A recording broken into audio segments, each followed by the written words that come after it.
Hello, LeadHers, and welcome to a brand new year. It is 2014, and we are getting ready to start a brand new study on LeadHer Bootcamp, Getting in Shape to Serve. I am so incredibly excited to dig into this theme with you this year. It is not going to be an easy year, but it is going to be a year where I guarantee that if you are plugged into a LeadHer local chapter and you are ready to watch God work in your life in a new way, ready to have Him help you get in shape to serve Him no matter what that call is, no matter when that call comes, I guarantee that you are going to experience some radical transformation in your life in a lot of different areas this year. You know, as I was really praying and getting ready for this series of teachings, I just kept asking God to lead us to a verse that we could use kind of as the foundation of this entire year, this entire teaching. And I came across this verse in Hebrews, and I love the way that it reads in the Message translation. So I want to share this with you, and it is the first of many, many times that you're going to hear me use this verse this year. It's Hebrews chapter 12, verses 10 and 11. In the Message translation, it reads, "But God is doing what is best for us, training us to live God's holy best. At the time, discipline isn't much fun. It always feels like it's going against the grain. Later, of course, it pays off handsomely, for it is the well-trained who find themselves mature in their relationship with God." There's some key words in here that you are going to hear us use again and again and again this year. Those words like discipline and those words like going against the grain. Those things about being mature in our relationship with God and being well trained.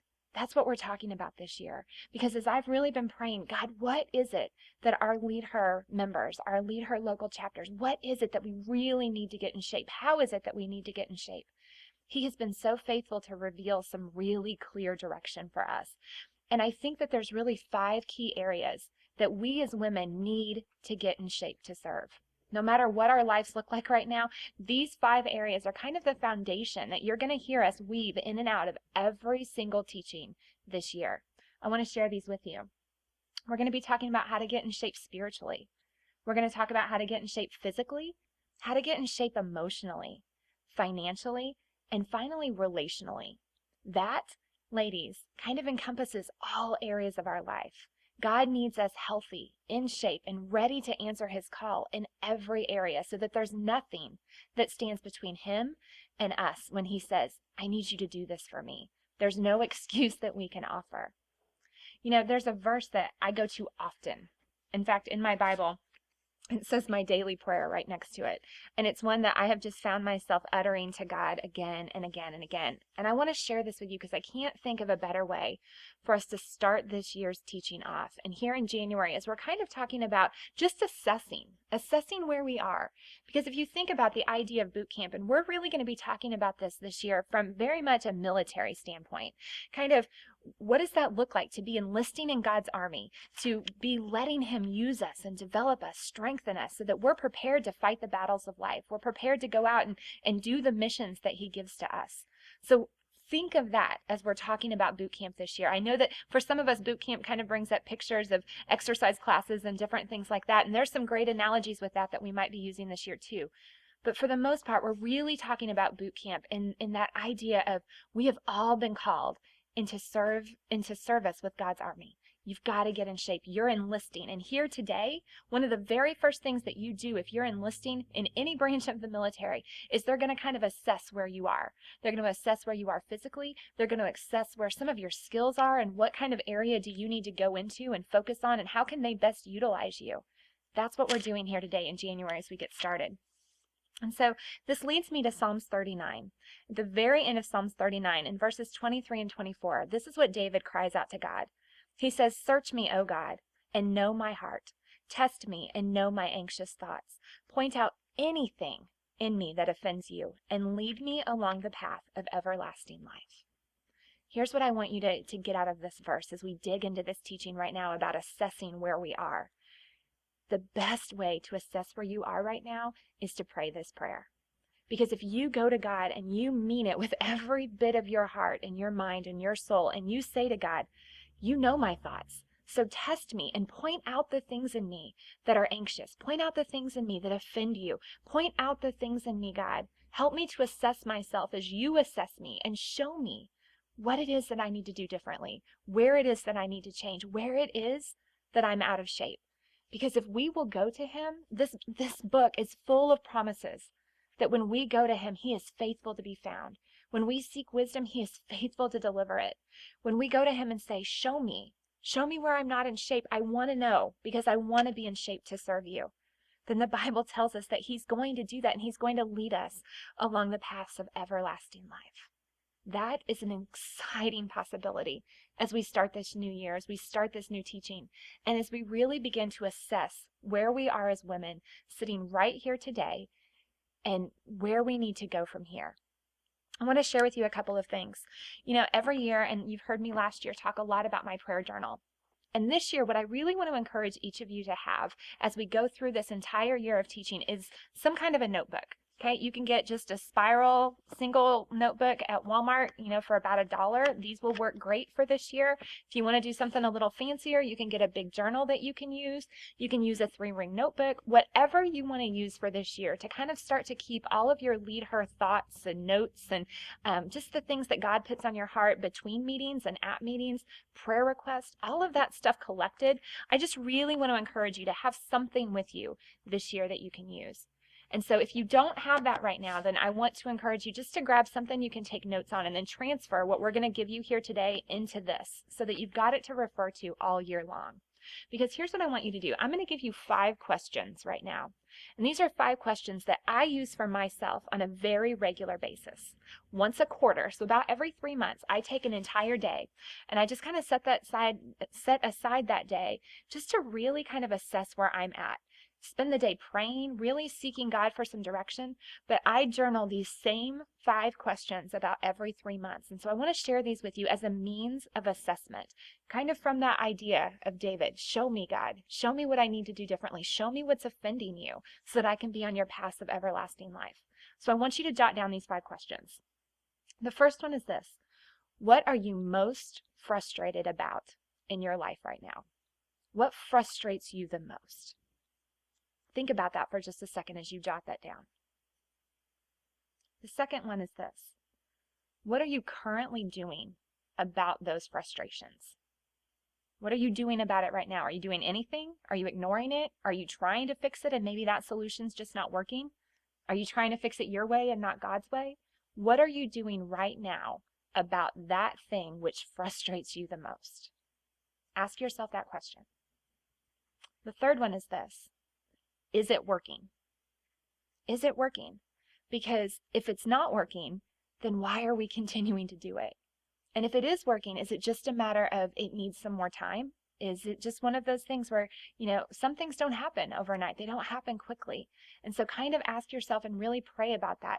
Is this where I'm supposed to be? Is this the solution that you have for me? And then the last one is this.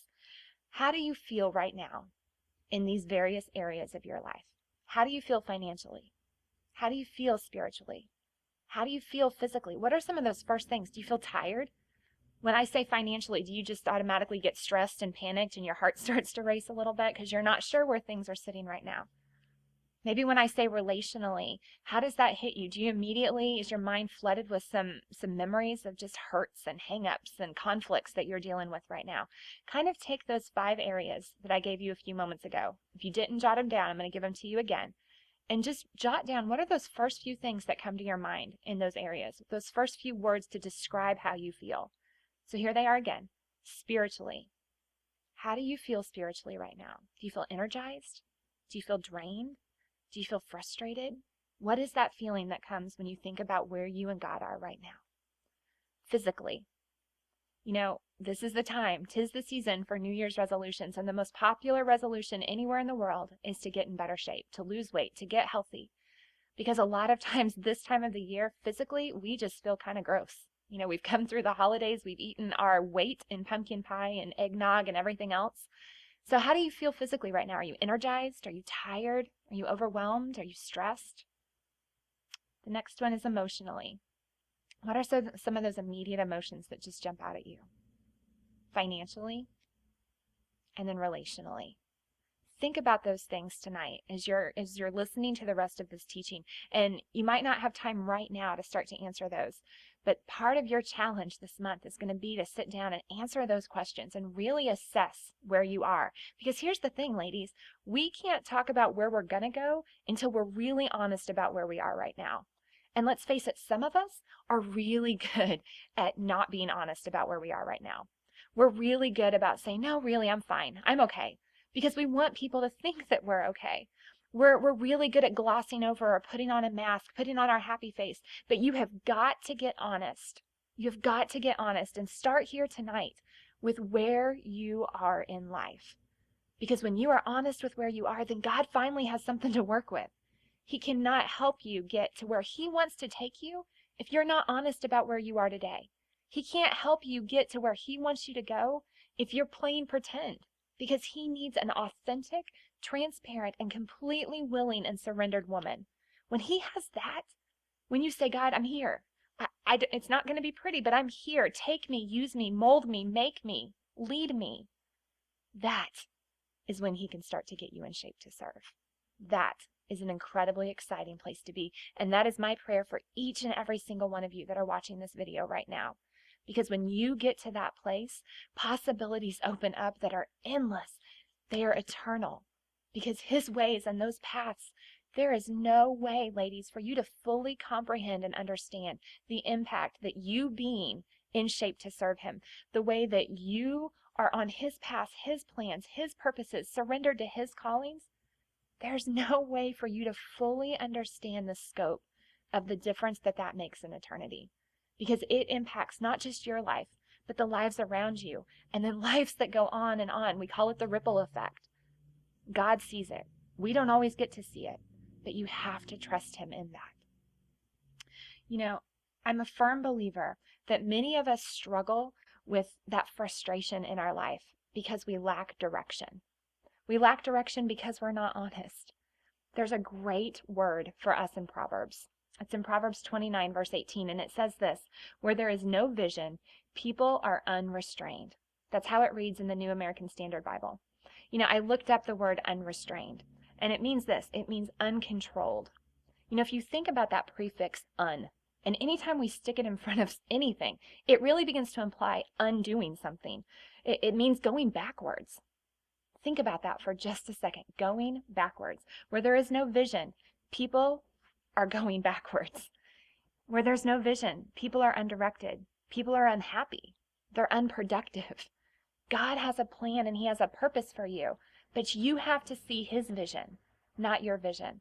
That's a big thing to assess. Whose vision am I focused on for my life right now? Am I focused on my to-do list, my goals, my plans, or am I focused on His? Because His vision for our life is going to lead you to productivity. His vision for your life is going to lead you on those paths of righteousness. Those visions are going to allow you to make these eternal ripple effect impacts on the people around you. You know, your calling, ladies, is really your compass. Your compass for how to get to where He wants you to go in life. Spiritually, how's that working? Think about this. Your compass, your calling, that helps you figure out spiritually how to pray. It helps you figure out how to interact with God's Word, what it is that you need to be seeking wisdom and direction for, because you know and you're certain of what you're called to do. That helps you interact with this book with more purpose and with more intention. Physically, it really helps you when you know your calling to know how you need to care for yourself, to have motivation to take better care of yourself because you know what you're called to do.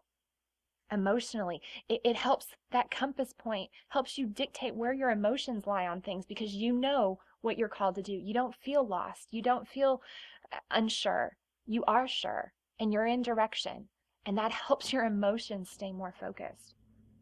Financially, having that calling, that clarity, that compass, that helps you know, what do I need to be investing some of my resources in? What do I need to be saving to do? How do I need to be using these things that God has given me to steward that, to reflect the calling that He's put on my life? And finally, relationally, your calling is a compass for who you spend time with, for who you seek out wisdom and advice from, looking for people who've been called to similar things that you are. I've used the same word again and again. Did you pick up on it? The word is calling. You have got to know your calling. And the sad thing is there are many of us that either don't know it or we're so afraid of it that we are running away in the opposite direction. And I can relate to that. Many of you have heard me tell the story of when I was called to start LeadHer, and the time that I was called to start that ministry to the time that I actually launched it, the span in there was about 5 years where I said, no way. That calling is too big. That calling is too huge. It is too scary. I'm too unqualified. I spent 5 years listing out every excuse for why this calling was given to the wrong person. And I look back on that now and I think, look at all the time that I wasted. Look at all of the women that we could have been touching in that 5 years that I spent saying, no, no. And so my heart is in that time that I've learned we can't run away from those callings, and we have to know them. We have to be certain of them. Because to get to where God wants us to go, we have to have clarity in that compass. And your calling provides that. So if you are one of the many, many, many women who I am sure are listening to this teaching today who are saying, that's great, that's all well and good, but I don't have a clue what I'm called to do, we're going to find it out. We're going to figure it out together. And God has really placed this picture in my mind of something that I'm calling Circle Your Calling. And you're going to see it shown up on your screen right now. And what this looks like to you right now is probably just 3 random circles.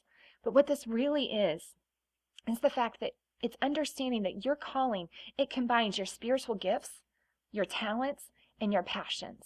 And if you look at that graphic right now, you're going to notice something. Each of those circles represent one of those things. The top one represents your spiritual gifts. The next one is your talents. And then finally your passions. But you'll notice that those 3 circles, they don't overlap. They don't overlap. They come so close to overlapping. And in that very center space, there's a small triangle. And in that triangle, what does it say? It says your calling. Because that's what happens. It's where your spiritual gifts, your talents, and your passions all butt up against each other, and they carve out this very tiny place for nobody in the world but you. And that is your calling. It is literally like God has just taken his fingers and carved out a special place for you in this universe. In his scope of eternity, that is what he has for you. So I want to take a few minutes and I want to go through those circles with you. And I want to encourage you. Your challenge this month is going to be to fill out this Circle Your Calling sheet. You can print it off of our website. You can put it into your prayer journal and draw it and fill that out. But I guarantee that if you will prayerfully walk through this with God, you're going to start to see some pieces connect that maybe you haven't seen connect before. And as you do that, your calling, that little space right there in between all 3 of those circles, is going to start to become clear for you. So let's go through these. Your spiritual gifts is up at the top. In Romans chapter 12, verses 6 and 8, we're told that everybody has a gift. Here's what it says. In his grace, God has given us different gifts for doing certain things well. So if God has given you the ability to prophesy or speak out with as much faith as God has given you, if your gift is serving others, then serve them well. If you are a teacher, then teach well. If your gift is to encourage others, then be encouraging. If it is giving, then give generously. If God has given you the gift of leadership, then take that responsibility seriously. And if you have a gift for showing kindness to others, then do it gladly. Everybody's got a gift. Everybody. And our gifts, they're designed to be unique. They are not designed to be compared to one another. Oh man, I really wish I had that gift, or I really wish I was gifted with that. God gifted you the way that he gifted you on purpose. My gifts in my life, and I've done spiritual gift assessments different times, and sometimes I'll notice that they kind of mature and develop a little bit. But the ones when I most recently took that are leadership, teaching, and wisdom. And if you don't know what your spiritual gifts are, then I really encourage you to go online. There's a lot of great tools out there. One of the best one, and we're going to put the link up for you on the screen right now so you can jot this down, is just www.spiritualgiftstest.com. It's a great one. It takes you about 15 minutes or so. It has a lot of questions that it goes through, but it's a very biblically based, easy to take assessment that will then show you what are some of those spiritual gifts based upon the answers that you gave. You need to know your spiritual gifts. Fill those in the top circle, whatever they are that God's revealed to you, whether that's asking somebody else. That's something I've done many times in my life is I'll go to people who know me and know me well and know me on a spiritual side very well. And I'll just say, what do you think my spiritual gifts are? It's always interesting to get that perspective from other people. Taking assessments like this, really praying about it, reading God's word, figuring out what your spiritual gifts are so incredibly important. And if you don't know that, that's one of the very first things you've got to do after leaving here tonight. In fact, I want to share this clip with you right now. George Barna, who founded the Barna Institute, he gave this message recently, and this was so powerful when I came across this. And he talks about the fact that 3/4 of the people in the church today do not know what their spiritual gifts are. That's according to research that his organization, the Barna Institute, has done. So I want you to watch this short clip, and then we're going to talk about it here in just a second. Well, I mean, one of our studies showed that in the U.S. at least, and it's probably the same or even worse here in Canada, is that 3/4 of all people who regularly attend church have no idea what their spiritual gifts are. Now, how are you going to use and upgrade and enhance your gifts if you don't even know what they are? What's going to happen is you become a quote-unquote volunteer because you've got a good heart, you've been told you should serve, you think, yeah, that'd be a good thing to do. So you show up at church, I'm here, put me in the game, coach. And they don't know what position you play. You know, they don't know your gift. And you don't know either. And you don't know, you can't guide them any more than they can guide you. And so you're a warm body that's sent out onto the field to play a position. You know, and if it works, great. If it doesn't, we'll shift you another position. And you just keep getting shifted around. And, you know, you're like a casualty of ministry. It's not good for the organized church. It's not good for the believer. It's not good for the kingdom of God. It's not good for the culture. Nobody wins. It's a lose-lose proposition. The way that God designed it was that he brings to any given church the gifts that are necessary in that place to see his ministry flourish. But again, it goes back to key leadership. When you have leaders in place, they understand, I've got to use my resources effectively and efficiently. People are my greatest resource. That I need to know what they bring to the table. Why did God bring that person here? What do they bring to the ministry? How can we make them flourish in their life, their ministry, their experience with Christ, what they bring to the world? And when they flourish, we flourish. That's the only way it works. The only great leadership is always team-based leadership. I never find an organization, whether it's a business, a ministry, a government agency, a nonprofit organization, where there's a solo individual who's leading the place, doesn't need anybody else, doesn't involve anybody else. It's him or her at the top. Everybody else just takes their commands from that individual. It doesn't work. It can't work. There are 4 different types of leaders. You've got to have all 4 working together for it to be ultimately effective. So one of my favorite lines that he says in that short video was this. I don't know if you caught it, but if you didn't, I'm going to remind you. It's this. If you do not know what your gifts are, then you are nothing more than a warm body willing to serve in any role. Isn't that powerful? And here's kind of where this went in my mind. Yes, there are openings and there are needs for all of us in the church. But if we don't know what we've been called to do and we're willing to just do anything, that might mean that I'm actually serving and taking up a place where someone else is gifted to serve. And so we have to know what that gifting is. We can't be in that 75%. We've got to change that number because knowledge is power, and knowledge allows us to see the opportunities in front of us, and it allows us to figure out what we've been called to do, how we've been called to help, how we can contribute, because we have those spiritual gifts as our guide to go into that. And then you start to look at your passions. That's the next one. And with your passions, those are the things that stir your heart. Those are the things that just pierce your soul. What are those things that you get lost when you're doing? What are those things that if you had an entire day completely free, which is hard to imagine for a lot of us, but if you had a day with no plans, no agenda, no place to be, what would you spend doing? How would you spend that time? Chances are you would invest it in something that you're passionate about. That might be writing, it might be painting, it might be creating something, it might be spending time with others. What is it that you're passionate about? Because God wired you with those passions. Write them down, fill them out in that circle. What are some of those things that come to your mind that you are passionate about doing? And the next one is your talents. You know, there's a big difference between gifts and talents. Spiritual gifts are given to us when we're saved, but talents and tendencies are things that we're born with. They're things that are developed in us, and God wants to use both of them. You know, they don't compete with each other. They complement each other really well. A lot of times the talents, those natural gifts and talents and things that you've had, probably since you were very young, often line up and complement the things that God has gifted you to do. You know, I love watching people who know what their talents are. They know what their spiritual gifts are. They know what some of their passions are. I get to see that all the time in the women that are willing to serve and volunteer and be part of our LeadHer team. They find out what they're good at. They find out a way to use it to glorify God. And slowly but slowly, they start to figure out what their calling is. It's an incredible journey to get to watch, but it's an even more incredible journey when you're part of it. It's your life, and you're committing to figure that out. Ladies, there is no point that we can go from until we get through this, because you have to know these things. You have to know what you're called to do. You have to know what your gifts are, what your talents are, what you're passionate about. You have to understand your compass, because to get in shape to serve, we've got to be honest about the shape that we're in right now.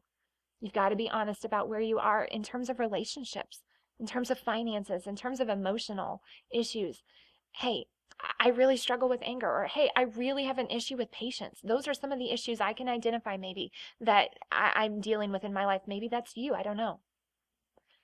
Understanding where you are now, assessing where you are now from a very biblical standpoint, from a very prayerful standpoint, looking at it in the scope of finding your calling.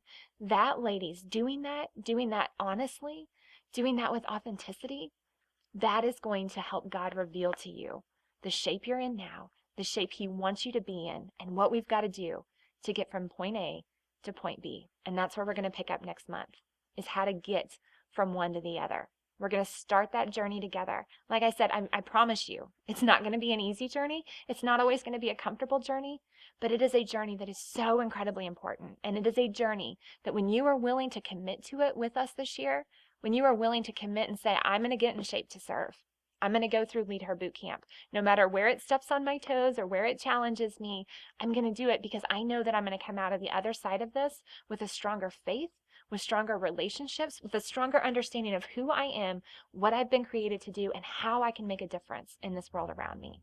I am so incredibly excited to help you as we dig into what Hebrews says, as we dig into getting well trained, getting disciplined. Because when we do that, we become mature in our relationship with God. Then we truly become LeadHers. You've got a lot of work to do this month. Your challenge: fill out that calling sheet. Assess those 5 areas of your life. Open up with the women around you tonight and be transparent. Be incredibly prayerful and ask God to reveal to you those things in your life that are in the way of you being in shape to serve him. I will see you next month, and we've got a lot of work to do to get started.